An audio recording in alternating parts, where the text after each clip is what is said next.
গরিবের সাথে আমাকে হাসুর করাইও।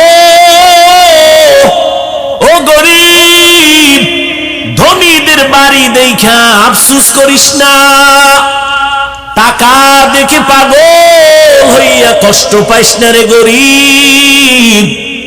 রহমতের নবী বলেন, রে গরিব, কষ্ট কইরা জীবন চালাইয়া আল্লাহরে সিজদা কর, বড় লোকের 500 বছর আগে গরিব তুই জান্নাতে চলে যাবি। আতিনা ফি দারে দুনিয়া না হাসান, আতিনা ফি দারে উকবানা হাসান, ইয়া গিয়াসাল মুস্তাগীসিন ইহদিনা লিফতিখারা বিল উলুমে ওয়াল গিনা। যুবক, তোর পায়ে হাত রেখে বলছি হাসিস না। আমি হাসার কথা বলি নাই, আমি যা বলছি যদি লজ্জা থাকতো কান্না করতি যে আমি এত খারাপ কেন হইলাম। আমার আল্লাহ রাতটা দিছেন মানুষের আরামের জন্য, শরীরের মহা ঔষধ হলো রাতের ঘুম। এই বুজুর্গ কথা তো কানে ঢুকাবি না, যা বাসায় যায় গুগলে সার্চ দিবি। হাফিজ ভাই যে বলল রাতের ঘুম শরীরের ঔষধ, হুজুরের কথা মানতে চাই না, গুগলে সার্চ দিয়ে দেখ রাতের ঘুম শরীরের কেমন ঔষধ। চিকিৎসা বিজ্ঞানীরা সব ডিটেলস ওখানে দিয়া দিছে গবেষণা। রাতের ঘুম যে ঘুম ঔষধ, সারা রাতের ঘুম না।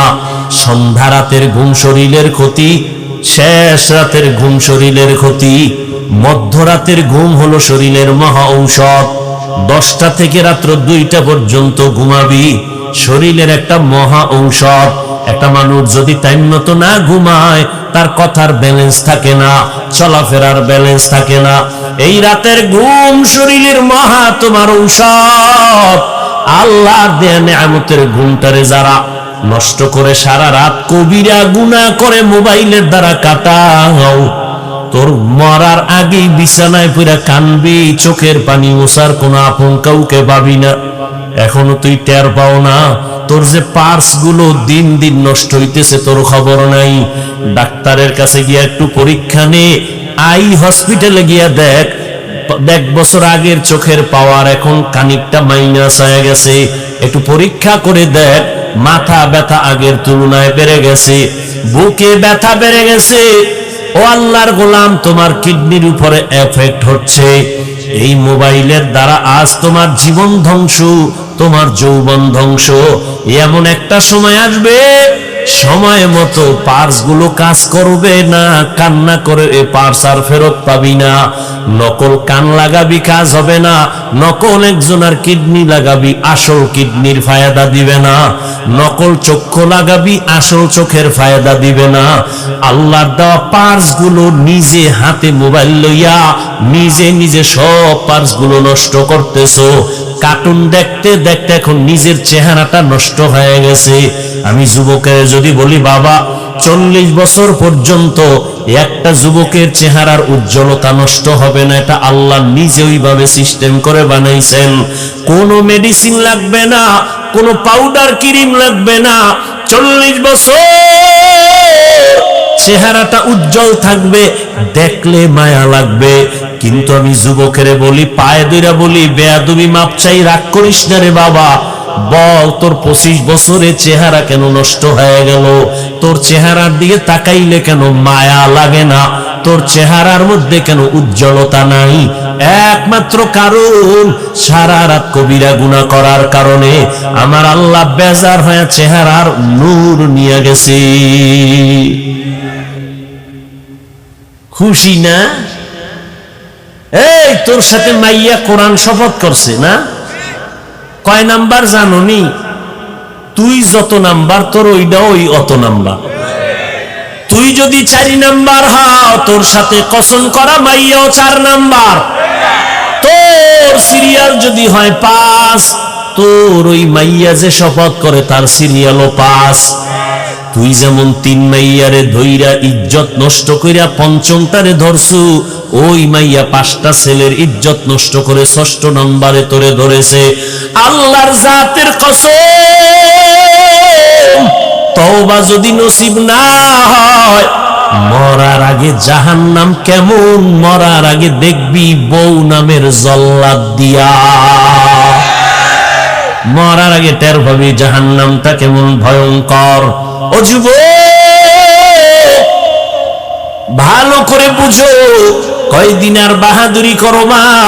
তোমার মতোই তো যুবক জীবনে মাদ্রাসায় পড়ে নাই। সত্য কথার সাক্ষী দিও, জবান বন্ধ রাখিও না। আজকে তোমাকে বয়ান করতেছি, তোমার মতো যুবক জীবনে মাদ্রাসায় পড়ে নাই, স্কুল কলেজে পড়িয়া বলো 5 বেলার নামাজ পড়ে, সত্য কথাটা স্বীকার করো, আছে না নাই?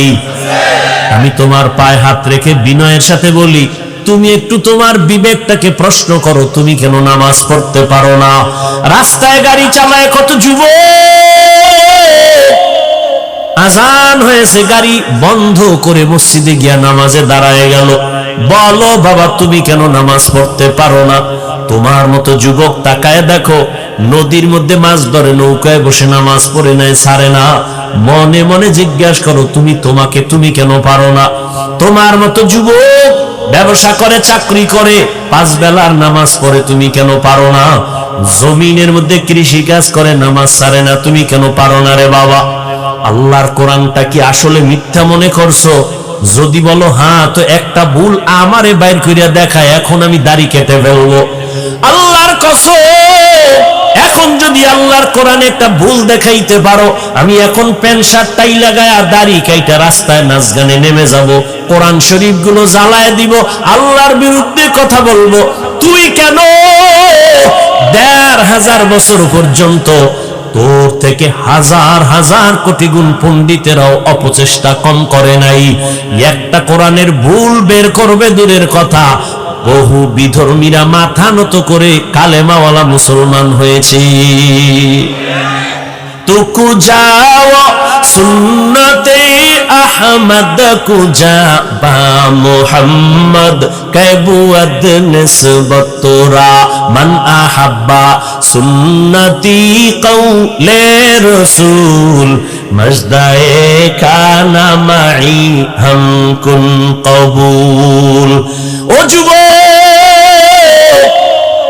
তোর কপাল যে কত সান কপাল, বুঝলি না রে যুবক? কি যে মাটির মধ্যে কত খনিজ সম্পদ যে আছে বাংলাদেশে, বাঙালি বুঝলি না? এই মাটির নিচে গ্যাসের খনি, এই মাটির নিচে স্বর্ণের খনি, এই মাটির নিচে তেলের খনি। ধন্য তোমার জীবন যদি কাজে লাগাইতা, চুরি না করতা। ও যুবক, তোমার ভেতরে কিন্তু এমন মেডিসিন আমার আল্লাহ দিয়া পাঠাইছেন, তুমি একটা যুবকের দ্বারাই সম্ভব আমার বাংলাদেশ না গোটা দুনিয়াটা কন্ট্রোলে নিয়ে আসা। তবে সেই ক্ষেত্রে তোমার মেধা সঠিক পথে চালাইতে হবে, সুন্দর আদর্শ দিয়া। কিন্তু কি লাভ হবে? নিজের হাতে ছুরি লইয়া নিজের জীবনটারে নষ্ট করে ফেলতেছো, চরিত্রটাকে নষ্ট করে ফেলতেছো। আল্লাহ না করুন, আল্লাহ না করুন, আল্লাহ না করুন। আমি আজকেও বলে আসছি, মাগরিবের পরে এক জায়গায় 2500-এ যদি আল্লাহ তোরে এই সময় দুনিয়ার থেকে নিয়ে যায়, দুনিয়ার থেকে যদি তুমি মরিয়া যাও, আল্লাহ না করুন, কথার কথা যদি আজ মরে যাও, যুবক একটু ভাবছো নিজে, তোর আব্বা আম্মা কানলেও কিন্তু ভেতরে ভেতরে খুশি হবে। কেন? ছেলেটার চরিত্র এত খারাপ, ওর কারণে আমরা সমাজের মানুষের সামনে মুখ দেখাইতে পারি না। মইরা গেছে, একটা বালা গেছি গা। একটু চিন্তা কর, তোর কপালটা এত খারাপ কেন যে তুই মইরা গেলে তোর মা বাপ খুশি হবে, তুই মরে গেলে ইমাম সাহেব খুশি, কারণ তার সাথে আচরণ ভালো করো নাই। তুই যদি মরিয়া যাও, আলেমরা খুশি, কারণ তোর ফেসবুকের স্ট্যাটাস দেখে মানুষ কষ্ট পায়। তুই মইরা গেলে তোর বন্ধুটা পর্যন্ত খুশি, কারণ তুই বন্ধুর সাথে ব্যবহার ভালো করো না। একটু বালিশে মাথা লাগাইয়া চিন্তা করিস, কুত্তা শুয়ারের আল্লাহ পাক চিন্তা করার মতো মেধা দেন নাই, ভালো মন্দ যাচাইয়ের মেধা মানুষকে দিছেন। ও যুবক বাবা, তুমি একটু চিন্তা করো। রহমতের নবী 1500 বছর আগে বলেছেন, ও যুবক বাবারা, এমন এক টাইমে আমি মক্কায় আসছি যেই সময় মক্কার মানুষ চরিত্রহীন, খারাপ, আমার আপন বলতে কেউ নাই। মানুষ বিপদে পইরা বাবার কাছে যায়, আমার আব্বাও মায়ের কাছে গিয়া কয়, মা একটু হাত উঁচু করে দোয়া করো, আমারে আল্লাহ এমন ভাবে জমিনে পাঠাইছে, আমার চারদিকে এই পরিমাণ দুশ্মন, আমি দোয়া চাওয়ার জন্য আব্বারেও পাইলাম না। 6 বছরে মা হারায় বড় অসহায়, কিন্তু আমার অন্তরে একটু খুশি। ওই বিপদের সময় আমার উপকার যারা করেছে অধিকাংশ যুবক, আর আমার বিরোধিতা করেছে যারা বুড়া। যুবকেরা আমার উপকার করেছিল। এই গৌরীপুর এলাকার মুসলমান যুবকরে 1500 বছর পরে একটু দাঁড়াইয়া বলতে পারবিনি আমার মদিনার নবীর আদর্শের উপকার কি করলি? একটা মানুষ দাড়ি রাখছে, যদি খুশি হইয়া বলতে, যুবক ভাই তুমি দাড়ি রাখছো নি? কয় হ্যাঁ, ধন্যবাদ তোমারে, দোয়া করিও আমিও যেন রাখতে পারি। তাহলে নবী খুশি হইতেন, আল্লাহ খুশি হইতেন। কিন্তু না, তোমার কপাল এত খারাপ, একটা যুবক ছেলে দাড়ি রাখার পর তুমি আবার তারে নিরুৎসাহিত করিয়া বলো, এই তুই দাড়ি রাখছো? কাহা বয়স কত? এত এত তাড়াতাড়ি বুজুর্গ, লজ্জা করে না? বিয়ে শাদী করছো? কয় না। এত তাড়াতাড়ি? তোমার থেকে সান্ত্বনার বাণী পাইল না। অথচ নবী বলেন, যুবক আমার উপকার করেছে, বুড়ারা আমার বিরোধিতা করেছে। নবীর বিরোধী দুশ্মন আবু জাহাল বুড়া, আবু লাহাব নবীর দুশ্মনী করে বুড়া, উতবা নবীর দুশ্মনী করে বুড়া, সায়েবা নবীর দুশ্মনী করে বুড়া। আর নবীর আপন হইয়া উপকার করার জন্য রহমতের নবীর হাতের সাথে হাত লাগাইছেন 11 বছরের সন্তান। কয় বছর? 11 বছরের সন্তান হাত লাগাইয়া নবীর সাথে শপথ নিলেন কালেমার পতাকা উড্ডীন করার জন্য। নবী কয়, ও ভাই তুমি এতদিন ছিলা আমার চাচাতো ভাই, এখন থেকে তুমি আমার সাহাবী। হযরত আলী 11 বছরের মধ্যে নবীর হাতে হাত লাগাইয়া দিলেন। 11 বছর মদিনার নবী বলেন, এতদিন ছিল আলী আমার চাচাতো ভাই, এখন কি হইছে? সাহাবী। কিছুদিন পরে কি হবেন? কি হবেন? জামাতা। নবী খুশি হইয়া, যুবক আমার কাছে আসছে, নবীর প্রাণ ঠান্ডা হয়ে গেছে। আলী তো আলী, নবী এমন একটা চোখের পাওয়ার দিয়া দিছেন কলবের ভেতরে। আলী 900 মনের ওজন, এমন একটা কামুজ দুর্গের কপাটা এক হাতে উঠায়। আলীর আল্লাহ এমন পাওয়ার দিছেন, মদিনার নবী অন্তর ভইরা দোয়া করেন, আনা দারুল হিকমা ওয়া আলিয়ুন বাবুহা, আমি মুহাম্মদ হলাম ইলম ও হিকমতের ঘর, আর এই ইলমের ঘরের দরওয়াজা আমার আলী। আল্লাহর নবীর দোয়ার কারণে আল্লাহ পাক আলীকে এত পরিমাণ জ্ঞানের ভান্ডার দিলেন। ওমরের খেলাফত চলতেছে, ওমরে ফারুক তো আর একটা বাঘ, চেয়ারের মধ্যে খেলাফতের মসনদে বসা, হঠাৎ সামনে পাশে আলীও আছেন। হঠাৎ একজন মহিলা আদালতে হাজির। মহিলা ব্যক্তহীন ভাষায় চিল্লায় বলে, খলিফাতুল মুসলিমিন, আমি অপরাধী, বিচারের জন্য আসছি, আমার বিচার করেন, আমি অন্যায় স্বীকার করলাম। কি অন্যায় করেছো? মহিলা বলে, আমি জিনা করেছি। জিনা করি একটা অবৈধ বাচ্চা আমার পেটে নিয়ে দাঁড়াইছি, বিচার করেন। কার সামনে? আরে কথা কন না, গেল ওমরের সামনে। ওমর তো কথার আগে তরবারি, জল্লাদ তরবারি ডালা। কেন? কয় দেখছুনি নিজের অপরাধ নিজে স্বীকার করছে। কেন? কয় ও জাহান্নামের আযাবের ভয় পায়। ও আল্লাহর বান্দি বলে, আমি দুনিয়ার শাস্তি মাথা পেতে নিব, কিন্তু পরকালে আল্লাহর আযাব নিতে পারবো না। ও পর্দার আড়ালের আম্মা জানেরা, একটু মাইকের আওয়াজ কানে লাগায় শুনেন। এতক্ষণ আপনাদের সন্তানদের যেই পরিমাণ বয়ান আমি শুনাইলাম রে মা, এই সন্তানগুলোকে যদি আমার কথা বাস্তবায়ন করার জন্য চেষ্টা করা হয়, আম্মা জান আপনাদের অবদান ছাড়া সম্ভব হবে না। এই দুনিয়ায় যত ভালো সন্তান একমাত্র মায়ের অবদানের কারণে। এজন্যই তো মা আপনাদের এত মর্যাদা আল্লাহ বাড়াইছেন নবীর মাধ্যমে। কিয়ামত পর্যন্ত কোন লাইনে আলাদাভাবে নারীর মর্যাদা বাড়ানোর কোনো রাস্তাই নাই। দুনিয়ার কোন বেঈমান যদি বলে আমরা আলাদা নারীর সম্মান দিব, খোদার কসম নারীর সম্মান হবে না, চালাকি করলে হবে নারীরা অপমান। নারীর সম্মান কোন কোন লাইনে দরকার আমার আল্লাহ দিয়ে দিয়েছেন একবারে কিয়ামত পর্যন্ত। নবীদের মা বানাইছেন নারীদেরকে। আম্মা জানদের বেলায় বলবনি দিয়ে একটা কথা, আরে আম্মা জান আপনাদের জীবনটা তো ধন্য,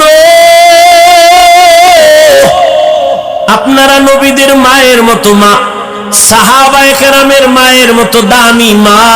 আপনারা এই যে স্টেজের মধ্যে হাফেজে কোরআনদের বাগড়ি দেওয়া হলো, একটু চিন্তা করেন ওর মা কত খুশি, ওর বাবা কত খুশি, কলিজাটা ভরে গেছে।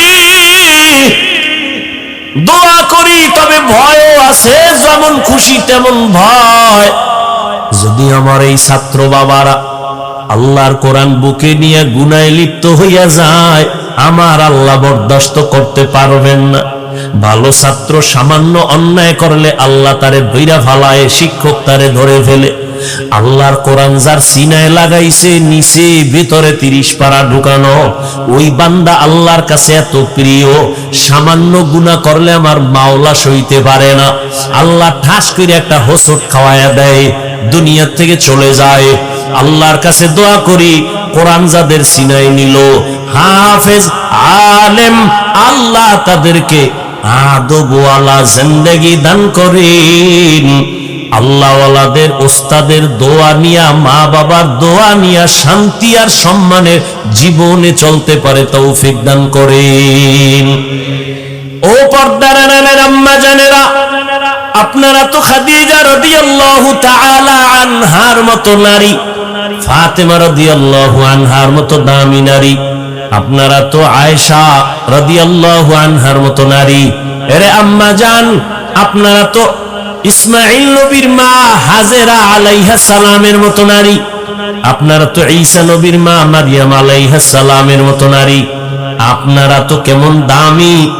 ওই বেঈমান ফেরাউন নিজেরে খোদা দাবি করেছিল, একটু জানা থাকলে বলবেন ওই বেঈমানের ঘরে তার স্ত্রী কে ছিল? আসিয়া কত দামি নারী। রহমতের নবী বলেন কিয়ামতের ময়দানে জান্নাতের মধ্যে আসিয়ার সাথে আমি মুহাম্মদের বিবাহ হয়ে যাবে। ও মা, আপনার স্বামী তো ফেরাউনের মতো খারাপ না রে মা। আপনি যদি একটু নামাজ আদায় করতেন আর হাত উঁচু করে দোয়া করতেন, আপনার স্বামী যাই হোক না কেন আপনার জন্য হলেও তো একটু কষ্ট করে বাইরে গিয়া। কত স্বামী সকালের নাস্তারও চিন্তা নাই, দুপুরে খানাও খাইতে পারে না, যত কামাই করে গাধার মতো কষ্ট করে, নিজের জন্য কিছু করে না, স্ত্রীর জন্য আর সন্তানের জন্য করে।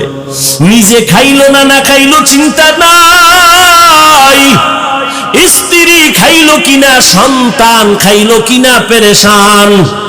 ঈদের বাজারে স্ত্রীর জন্য জামা কাপড় কিনে, সন্তানের জন্য কিনে, কিন্তু নিজের জন্য টেনশন নেই। যত স্বামী কাজ করে কষ্ট করে সব হলো পরিবারের জন্য। আল্লাহর নবী সান্ত্বনা দিয়া কয়, ও স্বামী তুমি যে কষ্ট কইরা তোমার স্ত্রী সন্তানের পেছনে এত টাকা ব্যয় করো, মনদারে এত ঘাবড়াইও না, শান্তির জীবন নাও, খুশির সংবাদ নাও।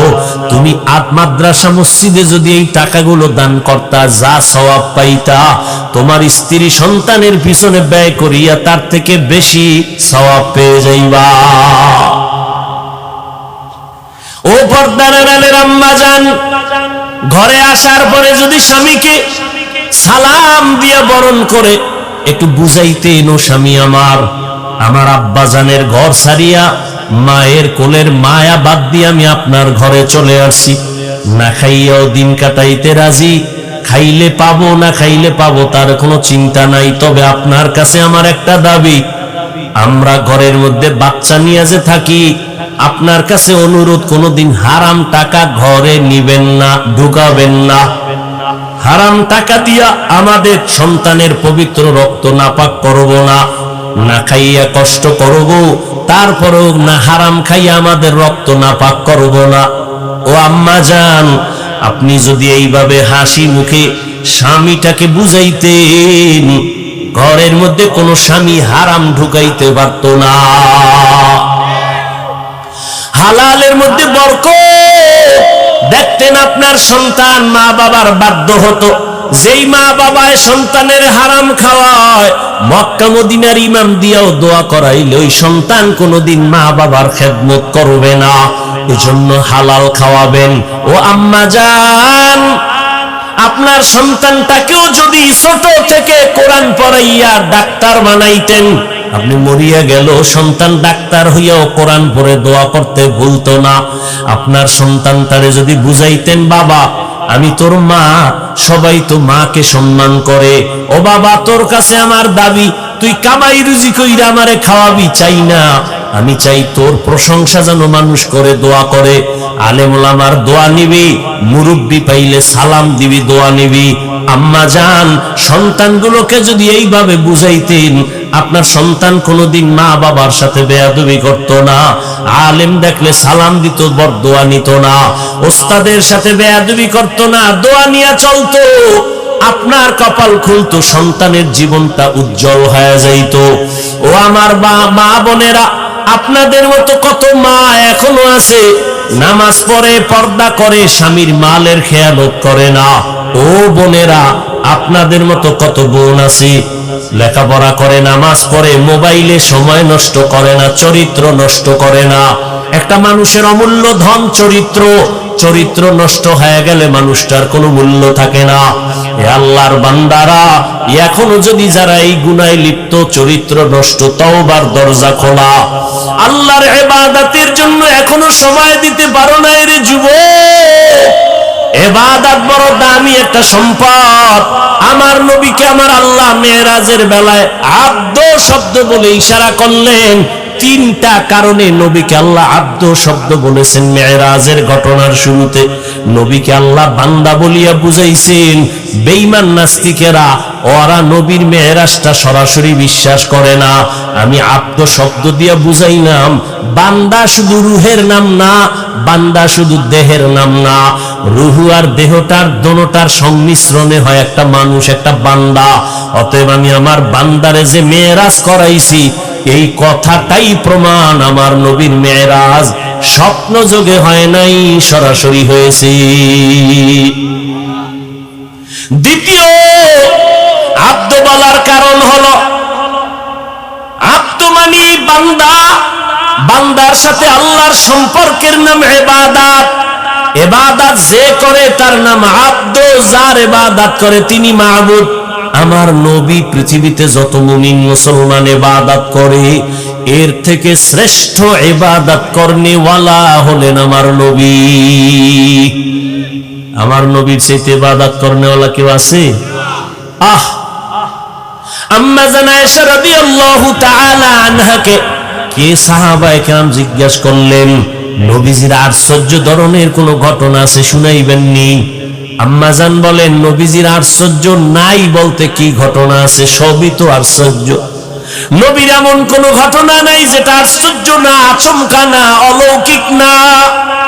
ও নবীর আশিক, ও যুবক, ইবাদতের লাইনে আমরা টুপি পরছি, আল্লাহর মোহাব্বতে নবীর তরিকায় দাঁড়িয়ে রাখছি। ও শিক্ষিত আমার যুবক বাবারা, একটু বলবানি, সাহস থাকলে বলো, তোমরা নবীর আদর্শ জবাই কইরা কত উপরে উঠছো, আর আমরা নবীর আদর্শ মানতে গিয়া কত নিচে নামছি। বলো, তুমি পারবা না? আমার থেকে শুনে নাও, যদি ভুল বলি তুমি দাঁড়াইয়া লোকমা দিও। আমরা আলহামদুলিল্লাহ, তোমরা 3 বেলা খাও, আলহামদুলিল্লাহ আমরা নবীর আদর্শ ঠিক রাইখা 3 বেলা খাই না 5 বেলা খাই। তুমি নবীর আদর্শ জবাই কইরা রাতে ঘুমাও, আমরা নবীর আদর্শ ঠিক রাইখাও রাতে ঘুমাই। তুমি নবীর আদর্শ বাদ দিয়া দেশ বিদেশ স্বাধীনভাবে ঘুরো, আমরা নবীর আদর্শ ঠিক রাইখা স্বাধীনভাবে ঘুরি। কই সালাম দিলে তো মানুষ আমাদেরই দেয়, কলিজা দিয়া দোয়া করে, আমরা পিওর খানা খাই। ও আল্লাহর বান্দারা, বুঝাবার জন্য বলছি, কেন তুমি নবীর আদর্শের মালা গলায় পরবা না? একটু আমাকে বলো, নবীজির আদর্শ থেকে দামি আদর্শ আর কারো কাছে আছে? যুবকেরা ঘুমাও, এই তোদের জন্য 2 মিনিট কথা বলতেছি, শুধু তোদের জন্য, খেয়াল কর। নবীজির আদর্শ থেকে আরো ভালো কোন আদর্শ কারো কাছে আছে? যদি কেউ বলো যে হ্যাঁ আছে, শেখ মুজিবুর রহমান সাহেবের আদর্শ নবীর থেকে ভালো, আমি নবীরটা বাদ দিয়া তারটা নিব, পারবি? যদি বলতে পারো জিয়াউর রহমান সাহেবের আদর্শ নবীজির থেকে ভালো, তাহলে নবীরটা বাদ দিয়ে দিব, পারবা? পারবা না। এক কথায় জবাব, পৃথিবীর সবার আদর্শ না পাক, মদিনার আদর্শই পাক। এবার আমাকে বলো, নবীর রেখে যাওয়া সুন্নতের আদর্শ পালন করবে হিন্দু, বৌদ্ধ, ইহুদি, খ্রিস্টান, কারা? কোন দেশের? শুধু কুমিল্লা ছাড়া। ও যুবক, নবীর আদর্শ মানবে সব মুসলমান, কিন্তু তুমি কেন নামাজ পড়ো না বলো? তুমি নবীর আদর্শে টুপি কেন পরো না? নবীর আদর্শে কেন তুমি মা বাবারে সালাম দাও না? কেন তুমি মা বাবার সাথে বেয়াদবি করো? কেন তুমি শিক্ষকের সাথে বেয়াদবি করো? আমি তোমাকে ডাক্তার হওয়ার জন্য দোয়া করি। ও যুবক, লেখাপড়া করে ডাক্তার হও, ইঞ্জিনিয়ার হও, প্রফেসর হও, তবে বেয়াদব হইবে না রে বাবা। তোমার আচরণে যেন কেউ কষ্ট না পায়। যেই সফলতার আদর্শবান ডাক্তার যদি হতে চাও, দোয়া লাগবে, দোয়া। দোয়া ছাড়া সম্ভব না। এলেমের মাস্তানিতে এই চেয়ারে বসে বয়ান করা যায় না। দোয়া আছে, দোয়া মা বাবার দোয়া, দ্বিতীয় দোয়ার পুঁজি শিক্ষকের দোয়া। আমার আব্বা আম্মা আমার এই চেয়ারে বসানোর ক্ষেত্রে দোয়া করছেন ঠিক, কিন্তু আপনাদের সামনে বয়ান আমার আব্বা আম্মা শিখান নাই, আমারে ধৈরা ধৈরা বয়ান শিখাইছেন আমার শিক্ষক। অতএব আমার দোয়ার বড় সফলতার প্রথম পুঁজি আব্বা আম্মার দোয়া। যুবক, ভালো করে মনে রাখিস, তোমার জীবনের সফলতার দোয়া দ্বিতীয় শিক্ষকের দোয়া, তৃতীয় মুরব্বী উলামায়ে কেরামের দোয়া। ও যুবক, তাদের বরদোয়া নিবা না। যেমন তাদের দোয়া সফলতা, তাদের বরদোয়াও কিন্তু একটা আগুন। শিক্ষকের বরদোয়া একটা আগুন, উলামায়ে কেরামের বরদোয়া আগুন। অতএব বাবা, দোয়া নাও, মা বাবার জীবনটা সফল হবে। শিক্ষকের দোয়া নিও। যদি দোয়া নিতে নাও পারো, পাও দুইটা ধইরা বলি, যদি বলো হাফিজ ভাই নিচে নাইমা পাও ধরো, বল আমি লাফ দিয়া নিচে আসি, আমি পায়ে ধইরা শেষ বেলায় একটা কথা তোমাদের বলে যাই। যুবক বাবা, সফলতার জীবন যদি চাও, মা বাবার দোয়া নাও। দোয়া নিতে যদি নাও পারো, পায়ে ধরে বলছি, কখনো বরদোয়া নিও না, শিক্ষকের দোয়া নিও। যদি দোয়া নিতে নাও পারো, পায়ে হাত রেখে বলছি, বরদোয়া নিবা না। খবরদার, উলামায়ে কেরামের দোয়া নিও। যদি না পারো, বরদোয়া নিও না। বলবা লাভ কি হবে বরদোয়া নিলে? আল্লাহর কোরআন আমার টেবিলে আছে, কোরআন সাক্ষী, আল্লাহর কসম, যদি মা বাবার বরদোয়া লাগিয়া যায়, শিক্ষকের বরদোয়া লেগে যায়, আলেমের বরদোয়া লেগে যায়, মরার আগে মইরা যাবি, মানে রুহু থাকবে, হাত থাকবে না, চোখ থাকবে না, পঙ্গু হয়ে যাবি, চাকার তলে কখন মাথা ঢুকে যাবে টের পাবি না। সব জায়গার বরদোয়া চলে না, সাবধান। মা বাবার বরদোয়া কিন্তু আগুন, মরার আগে তুই শেষ। উস্তাদের বরদোয়া কিন্তু আগুন, মরার আগে উলঙ্গ পাগল হয়ে রাস্তায় ঘুরবি। এই রাস্তাঘাটে চলি, আল্লাহ সাক্ষী, মিথ্যা বলি না বাবা, বুঝাবার জন্য বলি। কত পাগল দেখছি, ইংলিশে কথা কয়, আবার আরবিতেও কথা কয়। আমি চিন্তা করলাম, পাগল হইয়া কি আবার ইংরেজি শিখছে, আরবি শিখছে নি? খুঁজে দেখলাম না, তাহলে পাগল আবার ইংলিশ কয় কেন? খবর কোথাও না পাইয়া একা একা ভাবলাম, ভেবে চিনতে বের করলাম, আসলে ছেলেটা স্কুলের ভালো ছাত্র ছিল, শিক্ষকের বেয়াদবির কারণে রাস্তার পাগল হয়ে গেছে। ছেলেটা মাদ্রাসার ভালো ছাত্র ছিল, ওস্তাদের সাথে বেয়াদবির কারণে রাস্তার পাগল হয়ে গেছে। ও যুবক, তোমার জন্য আমার জীবনের বড় একটা বয়ান। দোয়া যদি মা বাবার নিতে নাও পারো, পাও ধরে বলি বড়দোয়া নিও না। মা বাবার দোয়া নাও, শিক্ষকের দোয়া নাও, মুরব্বিদ ওলামাদের দোয়া নাও। দোয়া নিতে না পারলেও বড়দোয়া নিও না। ওয়াদা কর, অঙ্গীকার কর, ওয়াদা কর যে মইরা যাব, গলায় ছুরিও যদি লাগে, এই প্যান্ডেলে ওয়াদা করলাম মা বাবার দোয়া নিতে না পারলেও বড়দোয়া নিব না। ওয়াদা কর, প্রতিজ্ঞাবদ্ধ হ। যদি পারি শিক্ষকের দোয়া নিব, না পারলে বড়দোয়া নিব না। চেষ্টা করবো আলেম ওলামাদের দোয়া নিতে না পারলে অন্তত বড়দোয়া নিব না। ও বাবা, তুমি আলেমের বিরুদ্ধে ফেসবুকে লেখলে, বলো তোমার কি লাভ হবে আর আলেমের কি ক্ষতি হবে? হবে? এই তুমি আমার বিরুদ্ধে লেখলে ইসলামের কোনো লাভ হবে? তোমার লাভ হবে? বরং তুমি কিন্তু দিন দিন ধ্বংসের পথে যাইবা। অতএব এগুলো বাদ দিয়া তুমি একজন ভালো ছাত্র হও, তুমি ভালো ডাক্তার হও।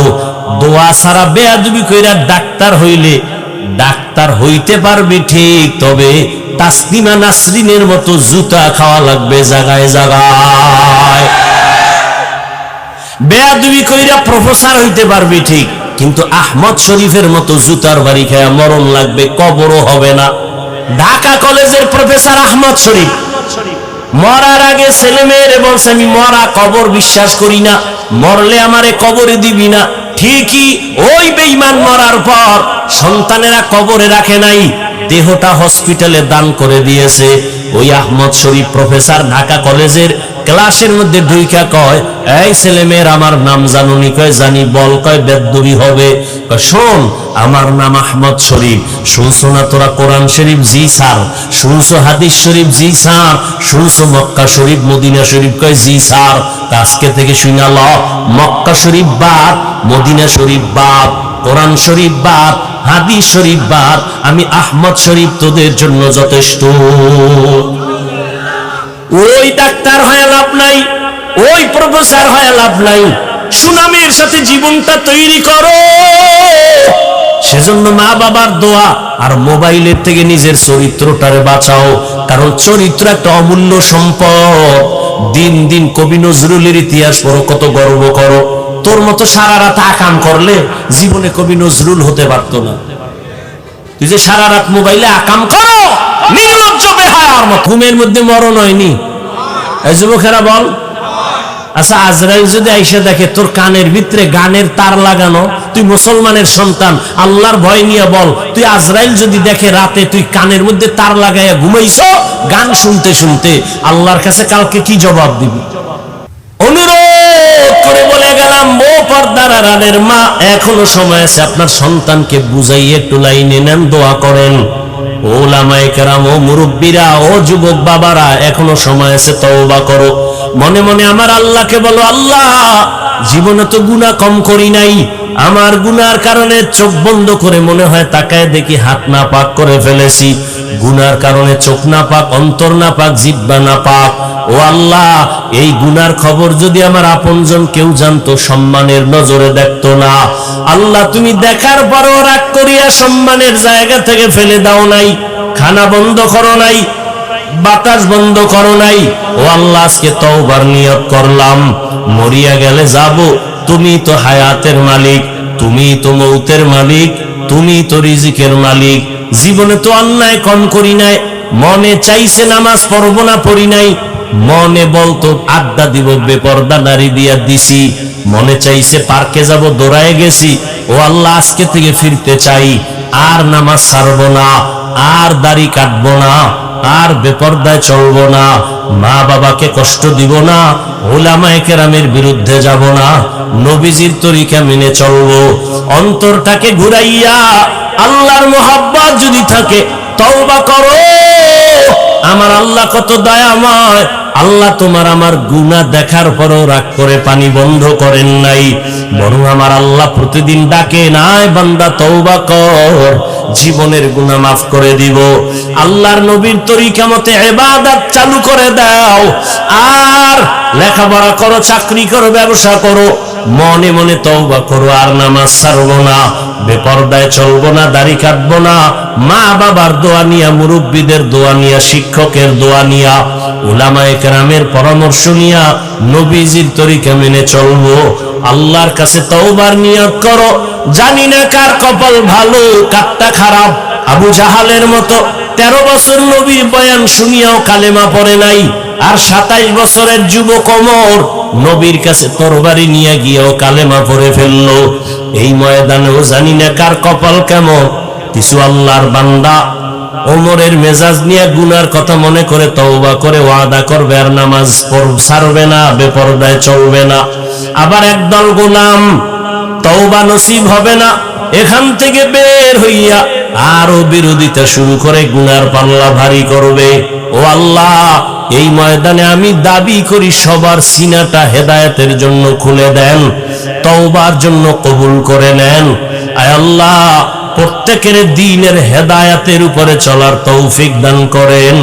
আলহামদুলিল্লাহি রাব্বিল আলামিন, ওয়াসসালাতু ওয়াসসালামু আলা সাইয়্যিদিল আমবিয়াই ওয়াল মুরসালিন ওয়া আলা আলিহি ওয়া আসহাবিহি আজমাইন। ইয়া আরহামার রাহিমিন, ইয়া আরহামার রাহিমিন, ইয়া আরহামার রাহিমিন। রব্বিরহামহুমা কামা রাব্বায়ানি সগীরা। আল্লাহুম্মা ইন্নাকা আফুউন কারীম, তুহিব্বুল আফওয়া ফা'ফু আন্না। আল্লাহুম্মা ইন্না নাসআলুকা রিযাকা ওয়াল জান্নাহ ওয়া নাউযু বিকা মিন সাখাতিকা ওয়ান নার। আয় আল্লাহ, আমরা গুনার বোঝা নিয়ে হাত তুলেছি। কত উলামায়ে কেরাম, মুরব্বী, হাজী সাহেব, ব্যবসায়ী, চাকরিজীবী, ছাত্র, যুবক ভাই, পর্দার আড়ালে মা বোনেরা, আপনি সবাইকে মাফ করে দেন, তওবা ওয়ালা জিন্দেগি দান করেন, গুনাহের প্রতি ঘৃণা জমায়ে দেন, নেক আমলের আগ্রহ বাড়ায় দেন। আয় আল্লাহ, এ মাহফিল কবুল করে নেন, মাদ্রাসা কবুল করে নেন, আসাতেজায়ে কেরাম, তালিবুল ইলমদের কবুল করে নেন। আয় আল্লাহ, মুহিব্বিন, মুতাআল্লিকিন, সহযোগিতাকারীদের কবুল করে নেন। সারা দুনিয়ায় শান্তি দান করেন, মুসলমানের ঈমান আমল হেফাজত করেন। আয় আল্লাহ, প্রবাসে যারা ব্যবসা চাকরি করে হেফাজত করেন, বাংলাদেশ শান্তির দেশ বানায় দেন। আয় আল্লাহ, জালেমদের জুলুম থেকে হেফাজত করেন। আয় আল্লাহ, নবীজির সুন্নাতওয়ালা জিন্দেগি দান করেন, নবীজির রওজায় গিয়া সালাম দেওয়ার তৌফিক দান করেন, বাইতুল্লাহর গিলাফ ধরে লাব্বাইক বলার তৌফিক দান করেন। আয় আল্লাহ, মা বোনদের আবেদা পর্দানিশী বানায় দেন, সন্তানগুলো নেককার বানায় দেন। আয় আল্লাহ, প্রত্যেকটা যুবকের দ্বীনের খাদেম বানায় দেন। মোবাইলের গুনাহের থেকে হেফাজত করেন, মোবাইলের গুনাহের থেকে হেফাজত করেন, মোবাইলের গুনাহের থেকে হেফাজত করেন। আয় আল্লাহ, আমাদের সবাইকে নামাজি, কোরআন পড়নেওয়ালা বানায় দেন। কামা ফাওয়ালা মাকানান আলা মাকান ওয়া ইনসানান আলা ইনসান। ونشهد أن لا إله إلا الله وحده لا شريك له، لا ضد له ولا ند له ولا مثل له. ونشهد أن سيدنا وسندنا وحبيبنا وحبيب ربنا وطبيبنا وطبيب قلوبنا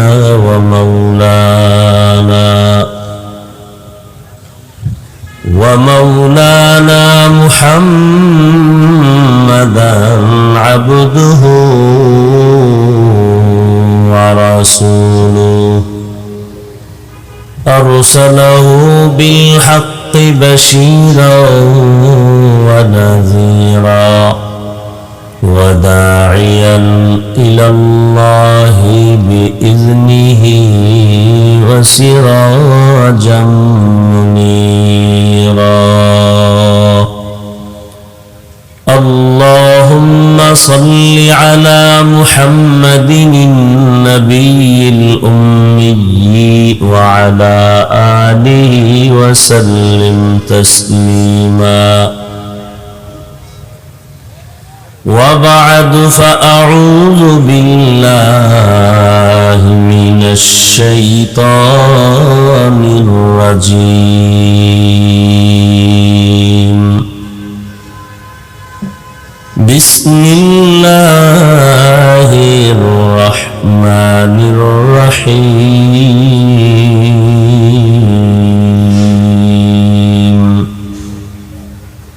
وما خلقت الجن والإنس إلا ليعبدون وقال النبي صلى الله عليه وآله وسلم لا طاعة لمخلوق في معصية الخالق أو كما قال النبي عليه الصلاة والسلام صدق الله مولانا العظيم صدق رسوله النبي الأمي الكريم ونحن على ذلك من الشاهدين والشاكرين والذاكرين والحمد لله رب العالمين سبحانك لا علم لنا إلا ما علمتنا إنك أنت العليم الحكيم رب اشرح لي صدري ويسر لي أمري واحلل عقدة من لساني يفقه قولي यहाँ हम सब मुसाफिर हैं कब्र आखिर ठिकाना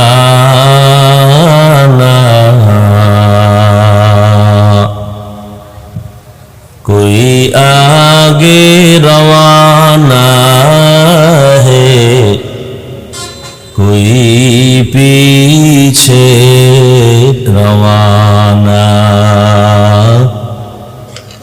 कोई आगे रवाना है कोई पीछे रवाना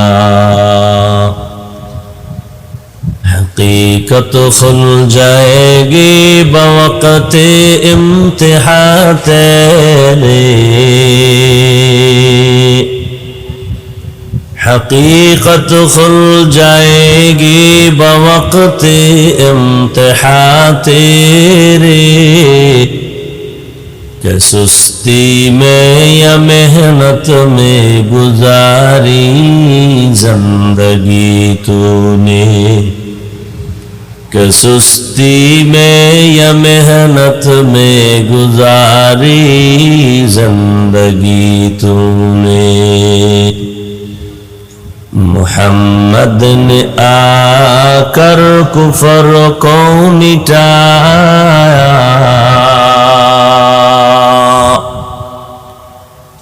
मुहम्मद ने आकर कुफर को मिटाया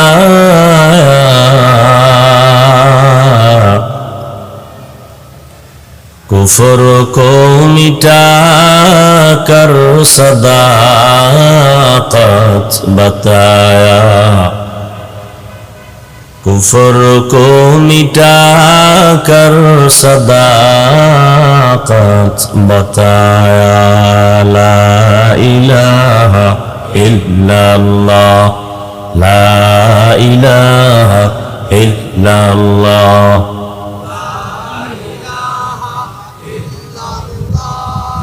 লা ইলাহা ইল্লাল্লাহ লা ইলাহা ইল্লাল্লাহ লা ইলাহা ইল্লাল্লাহ লা ইলাহা ইল্লাল্লাহ মুহাম্মাদুর রাসূলুল্লাহ। জামিয়া আরাবিয়া পেন্না ঈদগাহ কওমি মাদ্রাসা কর্তৃক আয়োজিত বার্ষিক ওয়াজ মাহফিল 30 অক্টোবর 2024। মহতি এই মাহফিলে উপস্থিত মোহতারাম সম্মানিত সভাপতি, প্রধান অতিথি, বিশেষ অতিথি বৃন্দ, হযরত উলামায়ে কেরাম, অত্র অঞ্চলের বিভিন্ন স্থান থেকে আগত আল্লাহ পাকের আশিকিন, জাকিরিন, শাকিরিন, মুহিব্বিন, মুরব্বিয়ানে আযম, কালিজার টুকরা আমার সমবয়সী যুবক বন্ধুগণ, স্নেহের ছোট ভাই, পর্দার আড়ালে মাইকের আওয়াজ শ্রবণরতা সম্মানিত মা ও বোনেরা, আল্লাহ পাকের দরবারে শুকর যে আল্লাহ পাকে ফিতনার যুগে হাজারো লাখো মানুষের মধ্য থেকে বাছাই করে পৃথিবীর শ্রেষ্ঠ মজলিস, উলামায়ে আহলে হকের মজলিস, গুনাহ মাফের মজলিস, তওবা কবুলের মজলিসে হাজারো মানুষের ভেতর থেকে আমাদেরকে বাছাই করে এখানে হাজির হওয়ার আশা বসার তৌফিক দান করেছেন। নিয়ামতের শুকর আদায় করি আলহামদুলিল্লাহ। দরুদ ও সালাম সৈয়দুল মুরসালিন, রহমাতুল লিল আলামিন, শফিউল মুজনিবিন, খাতামুন নবিয়্যিন, সৈয়দুস সাকালাইন, ইমামুল মুরসালিন, শফিউ আযম, রাসূল আকরাম, রহমতে আলম, নবিয়ুল আরব আল আজম,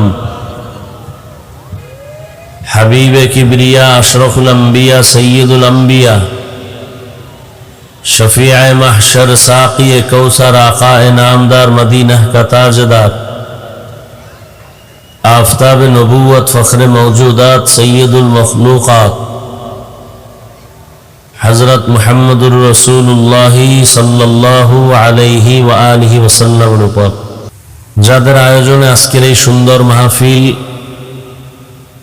সময়, পরামর্শ, অর্থ দিয়ে দোয়া করে উপস্থিত হয়ে মাইক, লাইট, প্যান্ডেলের ব্যবস্থাপনার মাধ্যমে সহযোগিতা যারা করেছেন, এলাকার যুবক, বৃদ্ধ, ব্যবসায়ী, শ্রমিক, চাকরিজীবী, বিভিন্ন শ্রেণী পেশার মানুষ, জনপ্রতিনিধি, প্রশাসন, উলামায়ে হযরত, আইম্মায়ে মাসাজিদ, মাদ্রাসা কর্তৃপক্ষ, প্রত্যেককেই আল্লাহ পাকের খেদমতের বরকতে দুনিয়াতে শান্তি, পরকালে চিরমুক্তির ব্যবস্থা করে দিন।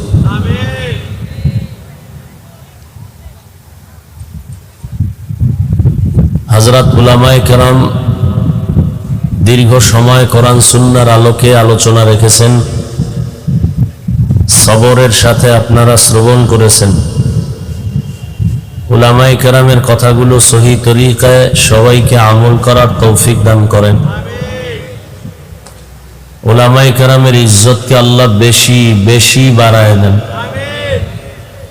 কি সবাই আমিন বলেন না? সমস্যা? উলামায়ে কেরামের বিরুদ্ধে যারা ফেসবুকে লেখালেখি করে, মিডিয়ায় অপপ্রচার চালায়, আল্লাহ এদের হেদায়েত দান করুন। আমি আপনাদের দোয়া নেওয়ার জন্য আসছি এবং সংক্ষেপ আলোচনার জন্য কোরআনে হাকিমের এক আয়াতে কারিমা, রসুলের হাদিস থেকে এক টুকরো হাদিস পড়েছি। ইখলাস ও রুহানিয়াতের সমন্বয়ে, সহি নিয়তে, সহি তরিকায়, সহি কিছু কথা আমাকে বলার মতো, আপনাদেরকে শুনবার মতো আল্লাহ পাক রব্বুল আলামিন তৌফিক দান করেন। ওয়ামা খালাকতুল জিন্না ওয়াল ইনসা ইল্লা লিয়াবুদুন।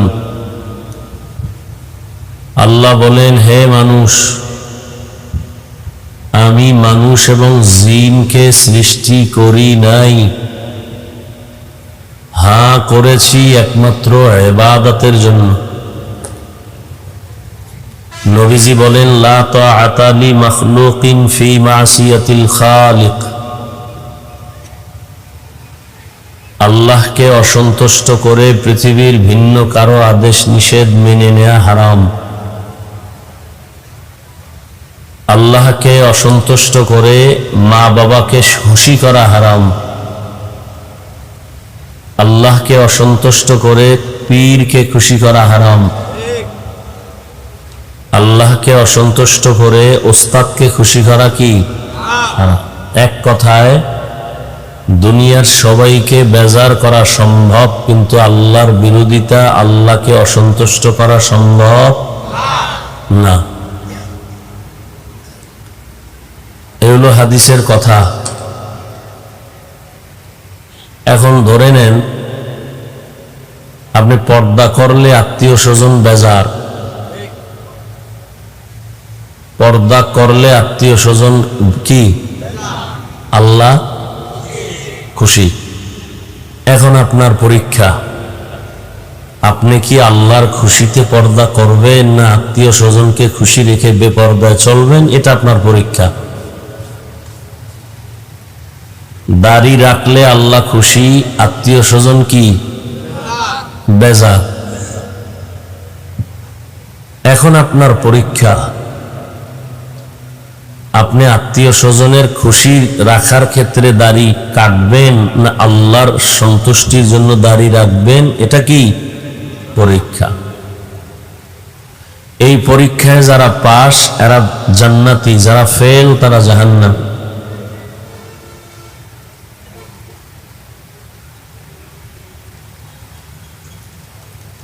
আল্লাহ আমাদেরকে ঈমানের পরীক্ষায় পাশ করার তৌফিক দান করেন।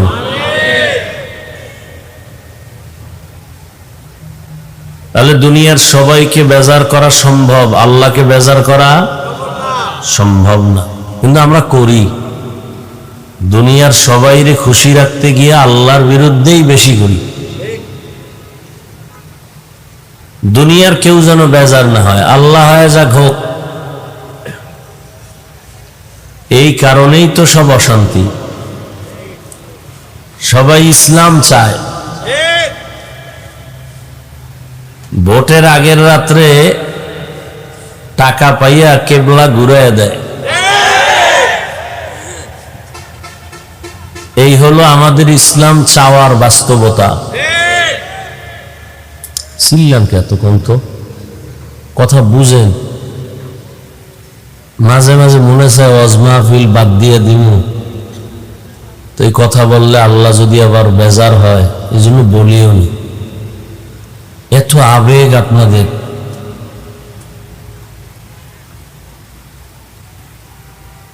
এখন মোনাজাত দিয়া বাসায় যাওয়ার পালা, কারণ আমাদের ওয়াজও ইবাদত, নামাজও ইবাদত। কোনো ইবাদত করতে গিয়ে ভিন্ন কোনো আমলের ক্ষতি করা যাবে না। এজন্য খুব সংক্ষেপ দু চারটা কথা বলব। ওয়াজ হেদায়েতের গ্যারান্টি না, যে 2 ঘন্টা বয়ান করলে সব হেদায়েত পাবে, এর গ্যারান্টি আছে কি? আপনাদের ধারণা কি আছে?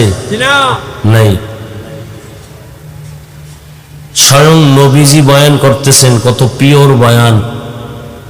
সেই বয়ান শুনলো এবং নবীকে দেখলো। যে নবীকে এক নজর দেখলে জাহান্নামের আগুন হারাম, যে নবীর চেহারা মোবারক এক নজর দেখলে পেটের ক্ষুধা নিবারণ হয়ে যায়, সেই নবীজিকে মন ভরে 13টা বছর দেখলো, বয়ান শুনলো, এরপরও কপালে হেদায়াত আসলো না, কালেমা পড়লো না। আপনাদের জানা মতে বলেন তো সে কে? আবু জাহাল। অন্যদিকে এক যুবক 27 বছর বয়স, কত বছর? তরবারি হাতে নিয়ে দৌড়ায়, নবীকে জবাই করবে। কাছে গিয়া নবীজির এক নজর দেখে বলে, নবী আপনি আমার কল্লা কেটে দেন আর কালেমার রশি গলায় লাগায়া এরপরে। 27 বছরের যুবক নবীকে জবাই করতে গিয়া কালেমা পড়ে ফেলল। আর 13 বছর নবীরে দেখলো, এরপরও কালেমা পড়লো না। এই হলো ইমানের হালাত আর পরীক্ষা। এর নাম কপাল। ঘরে আগুন লাগছে, নতুন ভাবে ঘর করা যাবে, কপাল পুড়ে গেলে নতুন কপাল আর পাওয়া যায় না। কপাল পুড়ে কেন? মা বাবার সাথে বেয়াদবির কারণে। কপাল পুড়ে শিক্ষকের সাথে বেয়াদবির কারণে। কপাল পুড়ে ওলামায়ে কেরাম মুরব্বীদের সাথে বেয়াদবি করার কারণে। এদের দ্বারা যেমন কপাল পুড়ে, আবার লাইন মতো চললে কপাল খুলে। আল্লাহ আপনাদের নিয়ে আসছেন, কেউ জোর করে এখানে আসতে পারেন নাই। অনেকে আসতে চেয়েছিল, পারে নাই। এখানে আসতেও কপাল লাগে, এখানে বসতেও কপাল লাগে, দোয়া করে গুনাহ মাফ করাইয়া তওবা করে যাইতেও কপাল লাগে। এখানে সবাই বসতে পারবে না।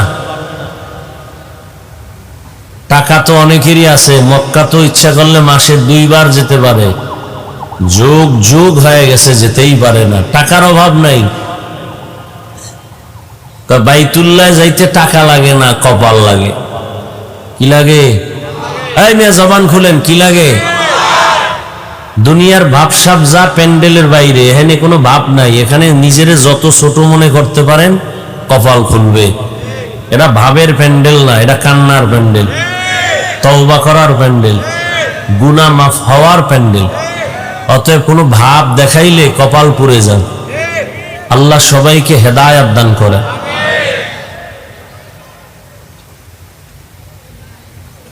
তো আল্লাহ বললেন, আমি মানুষ আর জিনকে সৃষ্টি করি নাই। আবার বললেন, হ্যাঁ করেছি। ডাইরেক্ট বললেই তো হইতো, আমি জিন আর মানুষকে সৃষ্টি করেছি ইবাদতের জন্য। প্রথমে করি নাই নেতিবাচক শব্দ দিয়া, পরে আবার ইতিবাচক দিলেন। কারণ কি? এর সংক্ষেপ কারণ হলো, মানুষের জেহেনকে আল্লাহ পাক খালি করে একটা কথাই ঢুকাইলেন, এ মানুষ, তোমাকে সৃষ্টি করা হয় নাই। কথা, আমি মানুষ তো? হ্যাঁ, খেয়াল করো, তোমাকে হয়েছে মৃত্যু পর্যন্ত, দুনিয়াতে আসা থেকে মরণ পর্যন্ত একটা কাজ তোমার, আর কোনো কাজ নেই। খাওন দাওনের কাজ তোমার না, ঘুমের কাজ তোমার না, চলার কাজ তোমার না। তোমার জীবনে কাজ একটা, ইবাদত। তোমার জীবনে কাজ কয়টা? কি? ইবাদত। মানে ইবাদত মানে কি, এবং ইবাদত করব কেন, ইবাদত কিভাবে করব? ইবাদত আল্লাহর হুকুমকে নবীর তরিকায় পালন করার নাম ইবাদত। কেন করব?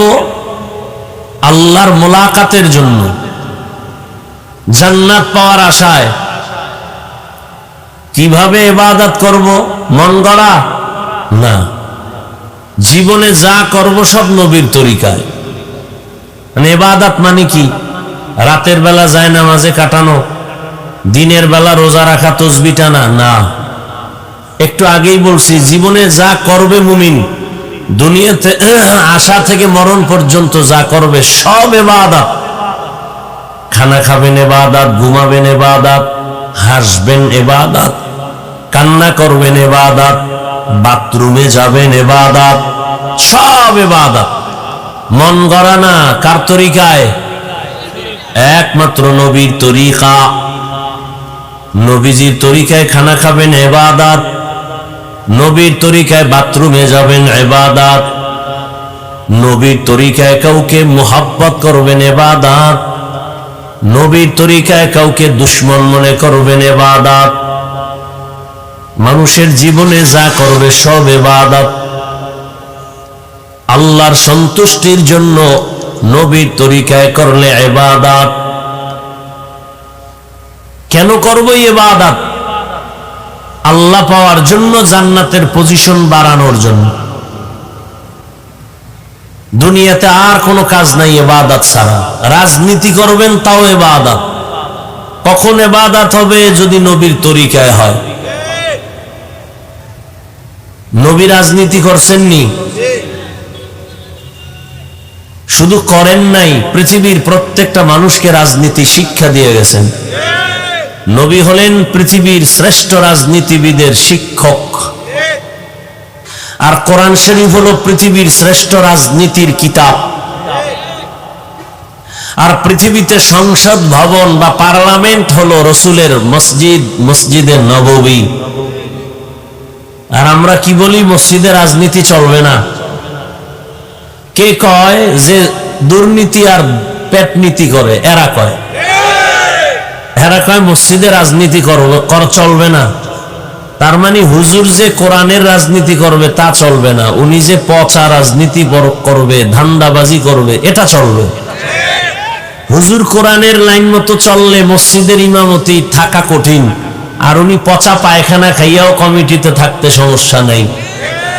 আর আমার দেশের ছেলেরা নাকে তেল লাগায় ঘুমায়, দেশ স্বাধীন। হ্যাঁ, তুমি এখানে নাকে তেল লাগায় ঘুমাও, দেশ স্বাধীন।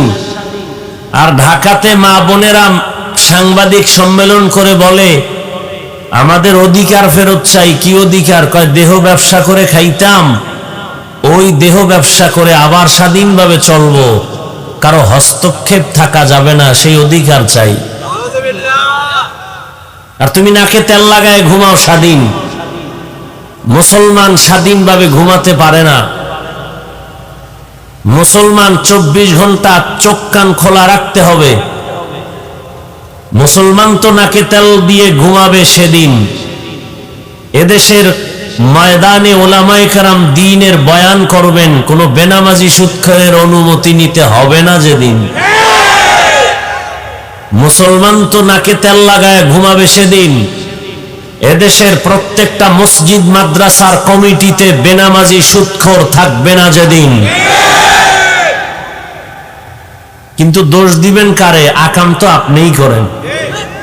ওই যে একটু আগে বলছি, ইসলাম চায় ভোটের আগের রাত্রে কেবলা ঘুরায় দেয় হাদিয়া পাইয়া, সুদ খাইয়া, টাকা খাইয়া। আল্লাহ হেদায়েত দান করুন। এই জন্য আপনি রাজনীতি করেন ইবাদত হিসাবে। আপনাদের কি ধারণা ইসলামের মধ্যে রাষ্ট্রীয় ব্যাপারে কোনো সমাধান নাই, কোনো নীতি নাই? কেন বলেন ইসলামে রাজনীতি নাই? আপনার কথা এটা বুঝায় না যে ইসলাম সব দিক থেকে কমপ্লিট, একদিক থেকে দুর্বল। কোরআন শরীফে সব আছে, একদিক থেকে দুর্বলতা আছে রাষ্ট্রীয় ব্যাপারে। আপনি এই কথা বলার দ্বারা তো এটাই প্রমাণ হয়। অথচ কোরআন শরীফ তো কমপ্লিট, কিয়ামত পর্যন্ত এক সংবিধান। এটা আওয়ামী লীগ আর বিএনপি আইয়া এটার ফালনান লাগবো, সংশোধন করা লাগবো, সেই সংবিধান কোরআন না। কি কেউ মন মতো করে, আর এক দল একেবারে ফালটা আগুন দিয়ে ভোর, আমগো মন মতো করো। আর আল্লাহ কোরআন শরীফ এমন সংবিধান করেছেন কিয়ামত পর্যন্ত হিন্দু তার অধিকার ফিরে পাবে। এক সংবিধান দিয়া বৌদ্ধ তার জীবন শান্তিতে চালাবে, ইহুদি তার জীবন যাপন করবে শান্তিতে এক সংবিধানের আলোকে। ইসলাম আসবে, কোরআন দিয়া দুনিয়া চলবে, হিন্দু নিরাপত্তা পাবে, খ্রিস্টান নিরাপত্তা পাবে, ইজ্জত নিয়ে চলতে পারবে। পৃথিবীতে আর কোন বান্দা ইসলামের লাইন ছাড়া ভিন্ন লাইনে মানুষকে শান্তি দিতে পারবে না। যা বলে সব চাপাবাজ। ওয়ামা খালাকতুল জিন্না ওয়াল ইনসা ইল্লা লিয়াবুদুন। আল্লাহ বলেন আমি মানুষ আর জিন সৃষ্টি করলাম একমাত্র ইবাদতের জন্য। কার ইবাদত? একমাত্র আল্লাহর ইবাদত। নবীর তরিকা মতো চলবেন, বাথরুমে যাবেন ইবাদত। আর নবীজির তরিকা বন্ধ করে যদি আপনি নামাজ পড়েন তাও ইবাদত হবে না। নবীজির তরিকা বাদ দিয়া যদি রোজা রাখেন ইবাদত হবে না। একজনে রমজানে রোজা রাখছে, 30টা রোজা রাখা আবেগ বাইরে গেছে, কয় ঈদের দিনও রোজা থাকি, সওয়াব হবে? কি হবে? কেন হবে? নবীর তরিকায় নাই। একজনে মাগরিবের নামাজের ফরজ 3 রাকাত দাঁড়াইয়া পড়তে গিয়া শেষ রাকাতে গিয়া টেনশন করে বেজোর করে লাভ কি? আরো 2টা সেজদা বাড়াইয়া আমার রবের আর 1 রাকাত উপহার দিয়া 4 রাকাত জোর বানায় দেই, হবে? কেন হবে না? নবীজি তরিকায় নাই।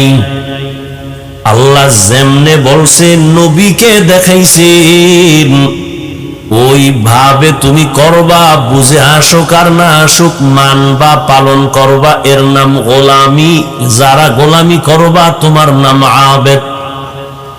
কাজের নাম ইবাদত, যে কাজ করে তার নাম আবেদ, যার জন্য করে তার নাম মাবুদ। একমাত্র মাবুদ হলেন আমার আল্লাহ, কাজের নাম হলো ইবাদত। আর আমরা যারা ইবাদত করি আমরা হলাম আবদ বা আবেদ। বান্দার সাথে আল্লাহর গভীর সম্পর্ক একমাত্র ইবাদতের সূত্র ধরে। এই জন্য কোরআন শরীফে আমার আল্লাহ অনেক নবীর নাম নিছেন, রহমতের নবীর নাম আল্লাহ কখনো নেন নাই। নূহ নবীরে আল্লাহ ডাকছেন ইয়া নূহ, মূসা নবীরে ডাকছেন ইয়া মূসা, ইব্রাহিম নবীরে ডাকছেন ওয়ানাদাইনাহু ইয়া ইব্রাহিম, দাউদ নবীরে ডাকছেন ইয়া দাউদ, ঈসা নবীকে আল্লাহ ডাকছেন ইয়া ঈসা ইবনে মারইয়াম। এই উঠা বসা করলে মোনাজাত দিয়ে দিই, এনে মস্কারা করতে আসি নাই, তামাশা করতে আসি নাই। আমাদের প্রত্যেকটা সেকেন্ডের মূল্য আছে। এটা নাটকের প্যান্ডেল না, মন চাইলে বসবেন আর উঠে যাবেন। ওই শুরুতে বলছি না, এখানে আসতে কপাল লাগে, বসতে কপাল লাগে, মোনাজাত দিয়া যাইতেও কপাল লাগে। সোনাবন্দের গান গাইতে আসি নেই, আর আপনাদেরকে বড় পাক্কা মুসল্লি হুজুর বানাবো এজন্য আসি নেই। অতএব ভয় পাইয়েন না, হুজুরে বোধহয় আমাকে বুজুর্গ বানাই দিয়ে যাবে, কোনো টেনশন নেই। কাউকে বলবো না যে টুপি লাগাও, তসবি পড়ো, জায়নামাজ লও, পাগড়ি লাগাও, না, একবারও বলবো না, কোনো টেনশন নেই। কি বলি এটা শুনো। আমার নবী মুহাম্মদ কার বন্ধু? জবান খুলেন, আল্লাহর বন্ধু। আল্লাহ পাক রব্বুল আলামিন তবে আলাদা করছেন কি? সব নবী সব রাসূল আমি আল্লাহ তাআলার আশিক, আর আমি আল্লাহ নিজে হলাম মুহাম্মদের আশিক। এই ও কই সাউন্ডটা বাড়াইতে পারো না? গেছে কই? বিড়ি টানতে?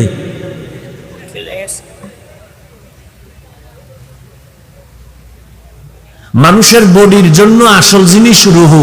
কি ভাই, এই রুহুটা দেহে না থাকলে দেহের কোনো দাম আছে? লাশ পড়ে থাকবে। ঠিক আমাদের বয়ানের রুহু হলো সাউন্ড।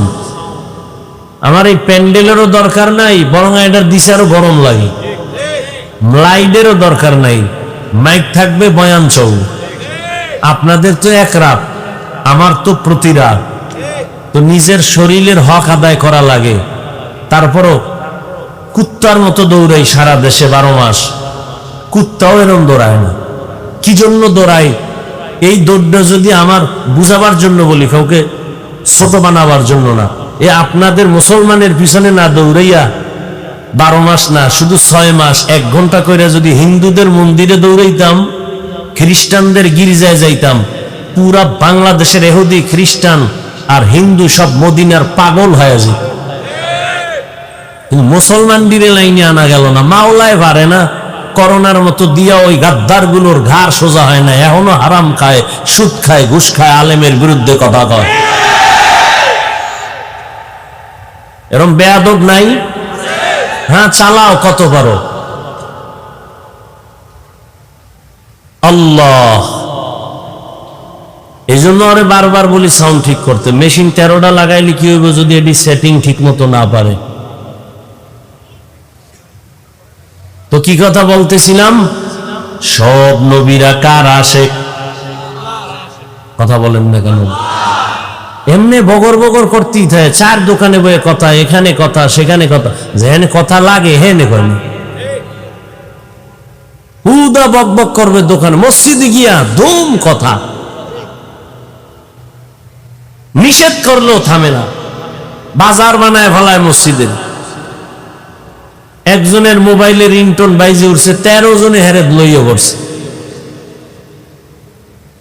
পুরা মুত্তাকি, মসজিদের প্রতি মায়া। এই মেয়ে আপনি মোবাইল চালাইতে পারেন না, মসজিদে আসছেন কেন? যেখানে কথার প্রয়োজন সেখানে বলেন। ওই একজনে বলে চায়ের দোকানে বসে শুধু বৈশা বৈশা চাপাবাজি করে আর চা খায়। বিএমপির একজনের পাইয়া আরে চান্দের দেশে লয়ে গেছে ফার্ম দিয়া। বিএমপি তোমরা তো এখন বেহেশতে আসবে, এবার আরশে আজিমে আল্লাহ পরামর্শ করতেছে তোমগো কই নিবে। বিএমপি তো এরা তো আর ওইরকম মক্কার হাজি না। রাজনীতি যারা করে এরা দুনিয়া পুরা পশমে পশমে দুনিয়া, আখেরাত বলতে এদের মধ্যে কিচ্ছু নেই। যতটুকু দেখায় শুধু দুনিয়া পাওয়ার আশায়, আপনাদের মন নেওয়ার জন্য না। ইসলাম ইসলাম জিকির করে, এরা কেউ ইসলাম চায় না। চায় ওই আমারে অনেকে মাঝে মাঝে আমি ধমক দিই, কয় বিএমপি এইটা করলো না ইসলামের জন্য, আওয়ামী লীগ। আমি বললাম এরা কি ইসলামের ব্যানার নিয়ে আপনাদের কাছে ভোট চাইছে যে আমগো ব্যানারটা ইসলামী ব্যানার, ভোট দাও, আমরা কোরআনের শাসন কায়েম করব, এই ইসলামের লাইনে দেশ চলবে। এরা তো এই স্লোগান দেয় না। তুমি যে ইসলামের লাইনে নাই তার কাছে ইসলাম চাও কেন? যারা ইসলামের লাইনে ইসলাম চায় এগো ভোট দাও না কেন?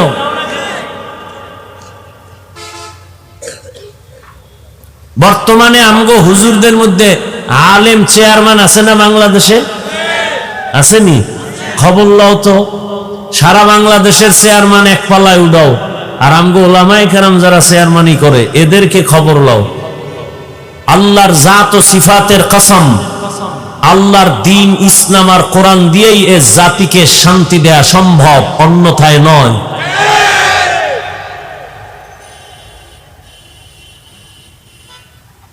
তো চায়ের দোকানে বইয়া বিএমপির এই কথা কইলে হে খুশি না বেজা? ও মিশা কইছে তো হে খুশি। দোকানওয়ালা রেখে তাড়াতাড়ি দুধ বেশি দিয়ে একটা দুধ চা দাও, হ্যাঁ রুটি দাও। বিএমপি ভাগছে আইসা আওয়ামী লীগের একটা। কাহারে তোমরা এত টেনশন কেন করো? চোখটা খুললে দেখবা তোমরাই।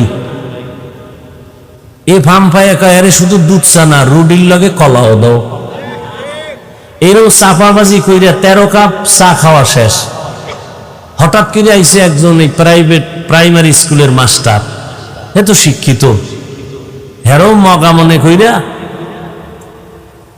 দেখছে 2-1 কাপ খাওয়ান যায়নি। জিজ্ঞাসা স্যার আমারে চিনেননি? কয় না। সর্বনাশ, আমাকে চিনেন না? আমি তো বিদেশি, একজন প্রবাসী। আমি সৌদি আরব 3 বছর, কাতারে 2 বছর, সিঙ্গাপুরে ছিলাম 4 বছর। এত যে চাপাবাজি করে, স্যার এখনো চায়ের অর্ডার দেয় না। স্যার তো বুঝে ফেলছে, এত বক বক করে কার? স্যার একটা প্রশ্ন করে ফেলছে, আপনি কানাডা গেছেন, কুয়েত গেছেন, কাতার গেছেন, সৌদি গেছেন, তাহলে আপনার ভূগোল সম্পর্কে তো অনেক অভিজ্ঞতা আছে। বলে হ্যাঁ হ্যাঁ 3.5 বছর ছিলাম। স্যার এবার বুঝলেন যে এটা আসলে কথার পাগল না, এটা চাপাবাজ। চাপাবাজি করে করে করে করে মানুষের থেকে ধান্দা করে। এ দুনিয়ায় সবগুলোই চাপাবাজি করে দুনিয়া পাওয়ার জন্য। এই জন্য আমি সেদিন ঢাকায় বলেছি, ও যুবকেরা, আল্লাহর কসম করে বলি, তোমরা এই জীবনে যত আপন পাইছো সব স্বার্থপর। তোমাদের জীবন নিরেট, তোমাদের জীবনের আপন বন্ধু হলো একমাত্র উলামায়ে কেরাম। এছাড়া তোমাদের আপন কেউ নেই। দেখো না, এত গালি দাও, এত বিরোধিতা করো, এরপরও আলেম দোয়াই করে, কখনো বরদোয়া করে না। দেখলে হাসি মুখে সালাম দেয়, বাবা কেমন আছো। এই ব্যবহার তোমাকে কেউ দিবে না। আর তুমি যে যাদের পিছনে দৌড়াও, স্বার্থে আঘাত লাগলে দল থেকে শুধু নাম কাটে না, কল্লা কেটে দেয়। আল্লাহ সব ভাইকে হেদায়াত দান করেন। আল্লাহ তাআলা বলেন, সব নবী পয়গম্বর আমার আশিক, আর আমি আল্লাহ একমাত্র মুহাম্মদের আশিক। ব্যবধান আছে না নাই? বন্ধু শব্দের অনেক শব্দ আছে আরবিতে। আল্লাহ বন্ধু মনে করিয়া ঈসা নবীর একটা উপাধি দিলেন রূহুল্লাহ, মূসা নবীরে দিলেন কালিমুল্লাহ, ইব্রাহিম নবীরে দিলেন খলিলুল্লাহ, আদমরে দিলেন সফিউল্লাহ, দাউদরে দিলেন খলিফাতুল্লাহ। এইভাবে সবাইরে দিয়া আল্লাহ হাবিবুল্লাহ রাখলেন তার আপন বন্ধু মুহাম্মদের জন্য। আল্লাহ কোরআনে কোন নবীর নাম নিছেন, কিন্তু আপনার আমার নবীর নাম নেন নাই, বরং নবীরে ডাকছেন ফাঁকে ফাঁকে, তেমন নাম ধরে ডাকেন নাই। এমন দামি দামি শব্দ বলেছেন যেই শব্দটার ব্যাখ্যা ছাড়া কখনো সুযোগ নাই বুঝার মতো। বিশাল অলংকার যুক্ত শব্দ, ছোট্ট শব্দ, রাহমাতুল লিল আলামিন। ইয়া আইয়ুহাল মুজাম্মিল কুমিল লাইলা ইল্লা খাতামুন নবিয়্যিন। আল্লাহ কোথাও নবীর নাম ধরে ডাকেন নাই, কিন্তু নবীর জীবনে দুইটা আশ্চর্য ধরনের সফর হয়েছিল। একটা সফর জমিনে আর একটা হয়েছিল আসমানের উপরে। দুই সফর বড় আশ্চর্য ধরনের। এক সফর আল্লাহ পাক রব্বুল আলামিন সুখের সফর করাইছেন, আর একটা সফর নবীর জীবনের বড় দুঃখের সফর করেছিলেন। দুই সফরের দুইজন সফর সঙ্গী। এক সফর মক্কা, দোনো সফর মক্কা থেকেই শুরু, দোনোটা সফর রাতের বেলায় শুরু। এক সফর মক্কা থেকে মদিনা, সফর সঙ্গী পয়গম্বরের জান্নাতি সাহাবী আবু বকর সিদ্দিক রাদিয়াল্লাহু তাআলা আনহু। আর এক সফর হলো মক্কা থেকে বাইতুল মাকদিস, ওখান থেকে সাত আসমানের উপরে আরশে আজিম। ওই সফরের সঙ্গী কিছু সময়ের জন্য জিব্রাইল আমিন। আল্লাহ পাক এই যে দুইটা সফর করাইছেন, একটা হলো মক্কা থেকে মদিনায় হিজরত, এর থেকে আরো আশ্চর্য ধরনের সফর হলো আসমান ভ্রমণ করা। এত বড় আশ্চর্য ধরনের সফর যে ১,৫০০ বছর পর এখনো অনেক নাস্তিক পর্যন্ত এই সফরকে মেনে নিতে পারে না। আল্লাহ তাআলা এখানে একটা আশ্চর্য ধরনের ঘটনা ঘটাই দিলেন।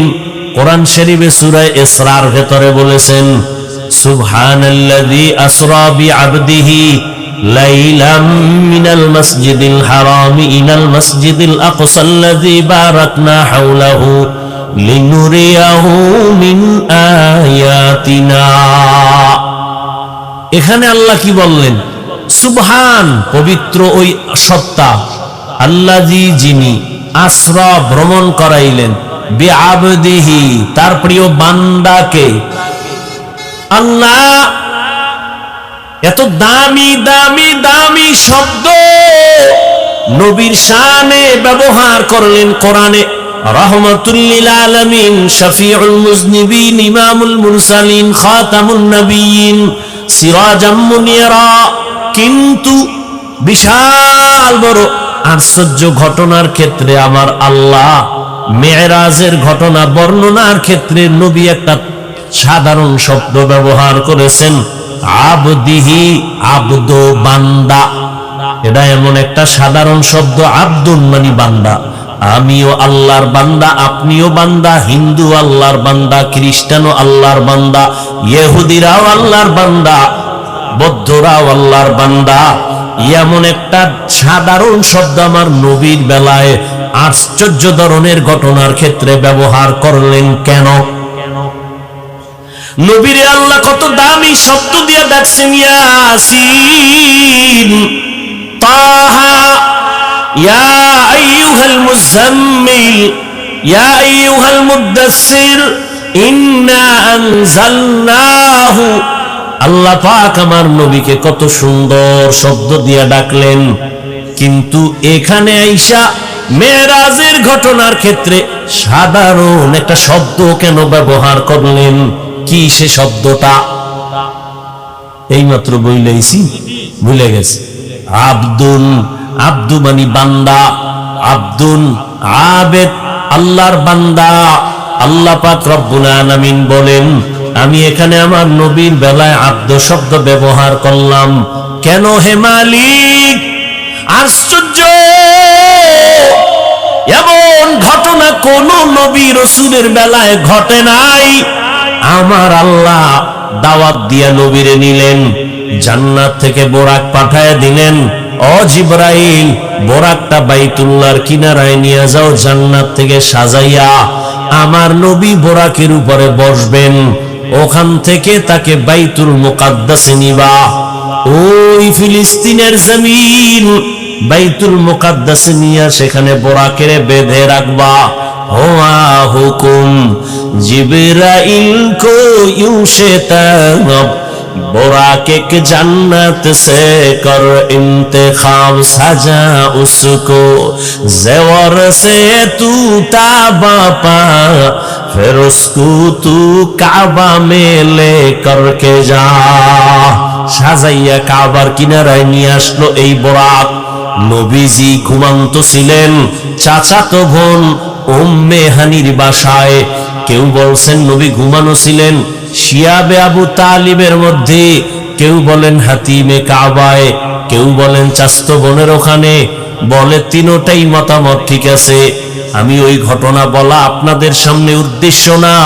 জিব্রাইল আলাইহিস সালাম তিনি নেমে আসলেন ঘরের দরজা দিয়া না ঢুইকা, ছাদের মাঝখান দিয়া জিব্রাইল নামলেন, নাইমা দেখে নবী ঘুমান। নবী বলেন আমি ঘুমাইলে কি হবে, আমার চোখ বন্ধ থাকে, আমার অন্তর ঘুমায় না। জিব্রাইল আইসা দেখে নবীর চোখ বন্ধ। জিব্রাইল নবীজির পায়ের পাতার কাছে জিব্বাটা লাগায় দিলেন। নবী সজাগ হইলেন, উপরে তাকায় দেখে আমার ছাদটা খোলা। আমরা এই ছাদ নি, আরে মিয়া খেজুর পাতার ছাদ, আর আমরা সেখানে বইয়া নবী সারা রাত নামাজ পড়ে, আর আমরা এত আরামের বাড়ি ভাইয়াও আলহামদুলিল্লাহ বলি না। আর বলবেন কি এই বাড়ি আপনি বলেছেন সুদের টাকায়, তা আলহামদুলিল্লাহ বলবেন কেন? আল্লাহ হেদায়েত দান করে। কষ্ট হইতেছে আপনাদের, দোয়া টোয়া করে যাইবেন তো না? বুজুর্গ মানুষ দোয়া লাগে না? আল্লাহ সবাইকে কবুল করেন। আরো আস্তে করে বল, আরে আমার কলিজার যুবক, ভালো করে একটু কান লাগাইয়া শুনো। রহমতের নবী আমার জীবনটা উৎসর্গ করে দিয়েছে। নবী যদি দোয়া করতেন উহুদ পাহাড় স্বর্ণ হয়ে যাইত, কিন্তু নবী আমার আল্লাহ যার আশিক, ওই নবী এত জীবনটা দিয়ে কষ্ট করে পেটে পাথর বাঁধলেন, ক্ষুধার যন্ত্রণা সইতে পারে না।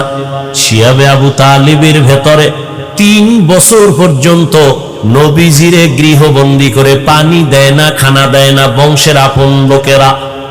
মায়ার নবী গাছের পাতা ছিঁড়ে ছিঁড়ে চাবাইয়া চাবাইয়া পেটের ক্ষুধা নিবারণ করেছেন। নবী আর বড় বেজার না, বিল্ডিং দেখি আফসুস করে না, নবী টাকা চায় না, বরং নবী আল্লাহর আদালতে দোয়া করেন, হে মালিক আমাকে গরিবী হালাতে রাখিও, গরিবী হালাতে মরণ দিও, কিয়ামতের দিন আমারে গরিবের সাথে হাসরের মাঠে উঠাইও। কেমন লাগে একটু সুবহানাল্লাহ বলবে, কপাল পুড়ে গেছে। আফসোস আফসোস, এই জন্য আরো ফিডা দরকার। আল্লাহর আইন কত ফিডা আরো খাবেন? বেঈমানের আল্লাহ স্বর্ণের খাট দিয়া ঘুম পাড়াবে, মুসলমানের ইচ্ছা রকম ফিডাইবে বেঈমানের হাতে আল্লাহর আইন। কেন? মুসলমান যখন আল্লাহর গোলামি বাদ দিয়া মানুষের গোলাম হবে, আল্লাহ তখন বেঈমানের হাতে ক্ষমতা দিয়া বলবে এবার মুসলমানের ফিডা। এটা আল্লাহর আইন। ফিডা এমনে খান, কইতে গেলে তো সমস্যা। বেয়াদবের প্রতিযোগিতা চলতেছে,